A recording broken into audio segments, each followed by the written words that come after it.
जीवन का असली दुख क्या है और उससे मुक्त कैसे हो सकते हैं। एक राहगीर ने गौतम बुद्ध से सवाल किया कि आपके चेहरे पर हमेशा एक गजब की शांति बनी रहती है। आपकी तरफ देखने मात्र से दृष्टा के मन में एक आनंद की लहर उठती है। आखिर वो क्या चीज है, वो क्या गुण है जिसे जानने के बाद जीवन के समस्त दुख खत्म हो जाते हैं। तथागत ने बड़ी ही सौम्य मुस्कुराहट के साथ उसके प्रश्न का उत्तर देते हुए कहा, जो प्रश्न तुमने किया है वो समस्त मानव जाति के कल्याण के लिए बहुत आवश्यक है। हर एक मनुष्य को अपने जीवन का असली दुख पता होना उतना ही महत्वपूर्ण है जितना कि सांस लेना, क्योंकि जीवन पर्यंत जिन दुखों को असली मानकर मनुष्य दुखी होता रहता है, वास्तविकता में वो सभी दुख मिथ्या होते हैं। जब तक हम अपने जीवन का असली दुख नहीं समझ सकते, तब तक उस दुख का निवारण भी नहीं खोजा जा सकता। जीवन का असली दुख समझने के लिए तुम ये कहानी सुनो। उस राहगीर के साथ तथागत एक पेड़ की छांव में बैठ गए और कहानी सुनानी आरंभ कर दी। तथागत ने कहा कि बहुत समय पहले एक व्यापारी हुआ करता था। व्यापार करने के लिए उसे एक नगर से दूसरे नगर आते जाते रहना पड़ता था, इसीलिए उसे सवारी की बहुत आवश्यकता होती थी। इसी कारणवश उसे घोड़ों से अत्यधिक प्रेम था, क्योंकि बिना घोड़े की सवारी किए वो एक नगर से दूसरे नगर जा ही नहीं सकता था। व्यापार करने की चेष्टा ने जाने अनजाने उसके मन में घोड़ों के प्रति एक मोह उत्पन्न कर दिया। एक बार जब वो एक नगर में ठहरा हुआ था तो उसकी नजर एक ऐसे घोड़े पर पड़ी जो बहुत सुंदर था। उस विदेशी नस्ल के घोड़े की गति हवा से बात करती थी। व्यापारी ने उस घोड़े को बहुत अधिक दाम देकर खरीद लिया और उसे लेकर अपने नगर में पहुंच गया। यूं तो अपने दूसरे घोड़ों की देखभाल करने के लिए उसने एक नौकर लगा रखा था, लेकिन इस घोड़े की देखभाल वो खुद करता था। समय पर अच्छे से अच्छा भोजन उसे प्रदान किया जाता, अच्छी तरह से नहलाया जाता। उसका अस्तबल भी दूसरे घोड़ों से अलग बना रखा था, क्योंकि उसे लगता था कि अगर ये देशी नस्ल के घोड़ों में रहा तो इसकी भी आदत बिगड़ जाएगी। एक बार व्यापारी को किसी काम के लिए दूसरे नगर जाना था। 3 दिन का सफर था, इसीलिए उसने अपने नौकर को अच्छी तरह से समझा बुझाकर कहा कि इस घोड़े की देखभाल तुम्हें अच्छे से करनी है। समय से इसका भोजन देना है, समय से इसको नहलाना है और समय से ही इसको टहलाना है। ध्यान रहे कोई गलती ना होने पाए। और ये कहकर व्यापारी नगर के लिए रवाना हो जाता है। जब शाम को नौकर उस घोड़े को टहलाने के लिए जंगल की तरफ निकला तो नदी में पानी पीने के बाद वो घोड़ा जंगल की तरफ भाग निकला। ये देखकर नौकर के पैरों तले जमीन खिसक गई। घोड़े का पीछा करते हुए वो घने जंगल की तरफ बढ़ निकला। शाम हो चुकी थी और घने जंगल में चारों तरफ अंधेरा फैला हुआ था। अचानक उस नौकर को किसी घोड़े के हिनहिनाने की आवाज सुनाई दी। उसकी सांस में सांस आई। वो दौड़ता हुआ उस आवाज की दिशा की तरफ भागने लगा। घोड़े को पकड़कर वो अपने साथ ले आया और अस्तबल में आकर जब उसको बांधने लगा तब उसे मालूम पड़ा कि वो किसी दूसरे घोड़े को पकड़ लाया है जो कि जंगली है। अंधेरा होने के कारण वो घोड़े को ठीक से देख नहीं पाया था। उस रात वो नौकर सो नहीं पाया। उसे मालूम था कि जैसे ही सेठ यहाँ पर पहुंचेगा और घोड़े को देखेगा तो बहुत गुस्सा होगा, हो सकता है मुझे अपने काम से भी निकाल दे। और ये सोच सोचकर वो पूरी रात सो नहीं पाया। 3 दिन बाद जब सेठ अपने घर पहुंचा तो उसे अपने घोड़े के खोने की खबर मिली। ये खबर सुनकर उस सेठ को बड़ा दुख हुआ। उसने उस नौकर से कहा कि मैंने तुम्हें पहले ही चेतावनी दी थी कि उस घोड़े की अच्छे से देखभाल करना, और तुमने ये सिला दिया।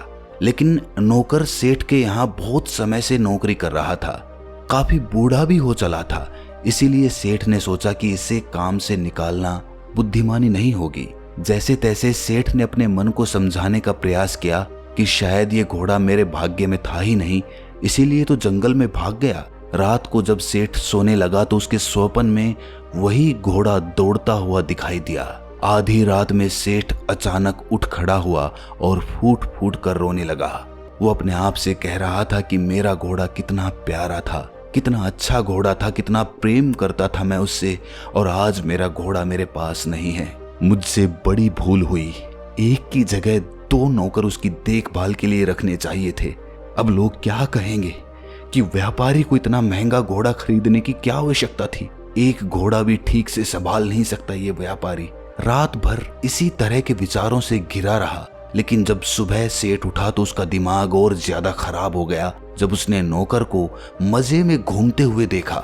ये देखकर व्यापारी आग बबूला हो गया। उसने सोचा कि इतना बड़ा नुकसान करके भी ये नौकर कितने मजे में है, कितने आनंद में है। उसने नौकर को अपने पास बुलाकर कहा, तुम्हें दुख तो हुआ होगा कि तुमसे मेरा घोड़ा खो गया। नौकर ने कहा कि मालिक, दुख तो बहुत हुआ, लेकिन इस बात की खुशी है कि उसके बदले में दूसरा घोड़ा मिल गया। व्यापारी सन्न रह गया। उसने सोचा कि मैं पूरी रात भर सो भी नहीं पाया और इस नौकर को जरा भी ये एहसास नहीं है कि इसने कितना बड़ा नुकसान कर दिया। व्यापारी को गुस्सा तो बहुत आया, लेकिन उसने नौकर से ज्यादा बात नहीं की और उससे कहा कि तुम जाओ और अपना काम करो। उस रात नौकर ने सारी बात अपनी पत्नी को बताई और उससे कहा कि एक तरफ मैं हूं कि मेरी रात की नींद खो गई है और दूसरी तरफ ये नौकर है जिसको जरा भी एहसास नहीं है कि उसने कितनी बड़ी गलती की है। भला मैं उसे कैसे अपने दुख का एहसास कराऊं। उसकी पत्नी ने कहा कि आप चिंता मत करिए, एक तरीका है जिससे आपका घोड़ा तो वापस नहीं आएगा, लेकिन उस नौकर को सबक अवश्य मिल जाएगा। जैसा मैं कहती हूँ वैसा करना। अगले दिन जब नौकर दूसरे कमरे में काम कर रहा था तो व्यापारी ने जोर जोर से कहना शुरू किया कि अगर वो घोड़ा नहीं खोता तो मैं इस नौकर को भेंट कर देता। कितना बूढ़ा हो गया है, कितने समय से मेरे लिए काम कर रहा है, इतना तो फर्ज बनता है मेरा। उस घोड़े को बेचकर वो अच्छा धन कमा सकता था जिससे कि उसका पूरा जीवन शांति के साथ व्यतीत होता, लेकिन अब कुछ नहीं कर सकते।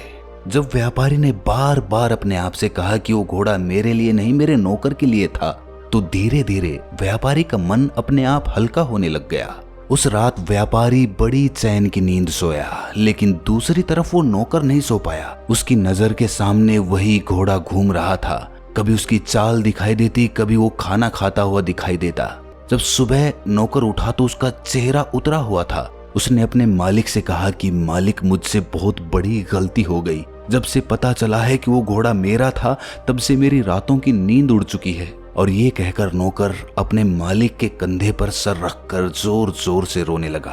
तथागत गौतम बुद्ध ने अब उस व्यापारी से कहा कि ये कहानी सुनकर तुम्हें समझ में आ गया होगा कि असली दुख उस घोड़े के खोने का नहीं था, बल्कि असली दुख ये था कि मेरा घोड़ा खो गया। जैसे ही इंसान के मन में मेरा या मैं शब्द आता है, वैसे ही वो इंसान उस चीज से बंध जाता है, उसका गुलाम हो जाता है। दुनिया में कोई भी चीज शाश्वत है ही नहीं, यहाँ तक कि मैं भी शाश्वत नहीं हूँ। इसीलिए जिस चीज में भी आप मैं या मेरा जोड़ देते हो, वो चीज आज नहीं तो कल समाप्त हो जाएगी, खत्म हो जाएगी, और वो जो मैं या मेरा होता है वो दुख में तब्दील हो जाता है। किसी चीज को मैं या मेरा मानने से उसके प्रति मोह उत्पन्न होता है, जिसे हम अटैचमेंट कहते हैं। फिर ये अटैचमेंट लालसा में तब्दील हो जाती है, और जब मन की ये लालसा पूरी नहीं होती तो असंतोष पैदा होता है, गुस्सा पैदा होता है, और आखिर में इंसान खुद से ही फ्रस्ट्रेट होने लगता है और फिर वो डिप्रेशन में चला जाता है। 3 तरह का अटैचमेंट समझिए। जब चीजों के प्रति अटैचमेंट या मोह उत्पन्न होता है तो उसे खोने का डर पैदा होता है, जिससे कि लालच और स्वार्थ मन पर हावी हो जाते हैं।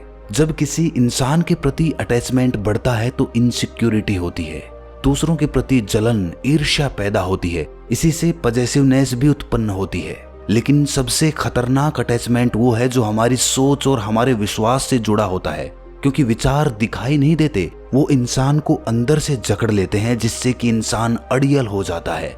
सिर्फ मैं सही हूं वाली भावना पैदा होने लगती है और आखिर में कठोरता, टकराव और नफरत पैदा होने लगती है। तो मोह या फिर कहें कि अटैचमेंट के दुख से बाहर कैसे निकलें? गौतम बुद्ध कहते हैं कि जितना हम अपने अतीत को पकड़ते हैं उतना ही आपका पास्ट आपके ऊपर हावी होने लगता है, और हावी होने के बाद वो आपको कंट्रोल करने लगता है। उदाहरण के तौर पर, जब भी कोई पास्ट में आपको अच्छा एक्सपीरियंस हुआ होगा, हमारा मन फिर से वो एक्सपीरियंस करना चाहता है, क्योंकि इससे मैं या मेरा जुड़ा होता है कि मुझे उस दिन बड़ा मजा आया था। जहां पर मैं या मेरा आता है वहीं पर अटैचमेंट जन्म लेता है। इसीलिए सबसे पहले अपने ईगो को गिराना बहुत जरूरी होता है अगर हमें अपने दुख से बाहर निकलना है तो।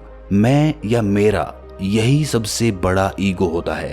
और जब आदमी मान लेता है कि मेरा कुछ भी नहीं है, मेरी किस्मत खराब है या फिर मेरा दिमाग धीमा है, तो धीरे धीरे उसका मैं या मेरा अपने आप उससे अलग हटने लगता है, जिससे कि उसका अहंकार गिरता चला जाता है। और ऐसा व्यक्ति गहरे ध्यान को उपलब्ध हो पाता है, क्योंकि ध्यान की जो पहली अवस्था है वो यही है कि अपने अहंकार को मिटा दो। तो दोस्तों, कैसी लगी ये कहानी आपको कमेंट सेक्शन में जरूर बताना, और अच्छी लगी हो तो इस चैनल को सब्सक्राइब करके नोटिफिकेशन बेल को जरूर प्रेस कर देना, और हो सके तो लाइक और कमेंट्स भी जरूर करना। तो मिलते हैं अगली कहानी में, तब तक के लिए अपना ख्याल रखें।